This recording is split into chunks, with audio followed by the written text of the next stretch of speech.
वो मुझे गायब पैसे के लिए जिम्मेदार ठहरा रहा है। हर बार खुद की गलतियों के लिए दूसरों को जिम्मेदार ठहराना सही नहीं है। अगर उससे कुछ होता है तो मैं आपको व्यक्तिगत रूप से जिम्मेदार ठहराऊंगा।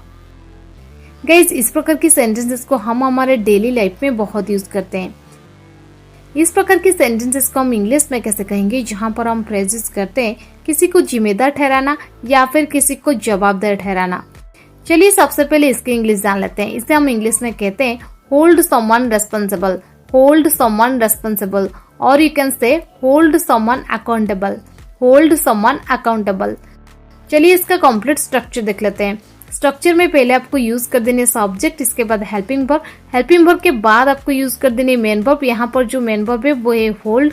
इसके बाद ऑब्जेक्टिव प्रोनाउन जैसे कि मी, यू, हिम, हर, देम, ये सब। इसके बाद आपको यूज कर देने अकाउंटेबल या फिर रेस्पॉन्सिबल, लास्ट में other words.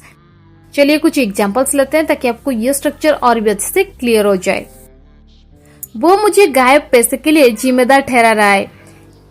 He is holding me responsible for the missing money. He is holding me responsible for the missing money. हर बार खुद की गलतियों के लिए दूसरों को जिम्मेदार ठहराना सही नहीं है।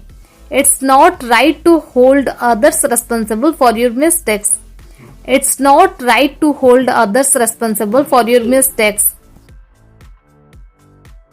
सभी को अपने स्वयं के कार्यों के लिए जवाबदार ठहराया जाना चाहिए। Everyone should be held accountable for their own actions. Everyone should be held accountable for their own actions. अगर उससे कुछ होता है तो मैं आपको व्यक्तिगत रूप से जिम्मेदार ठहराऊंगा।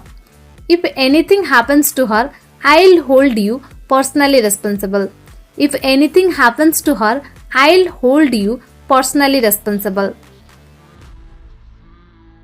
अब इसके लिए तुम किसे जिम्मेदार ठहराओगे? Who will you hold accountable for this now? Who will you hold accountable for this now?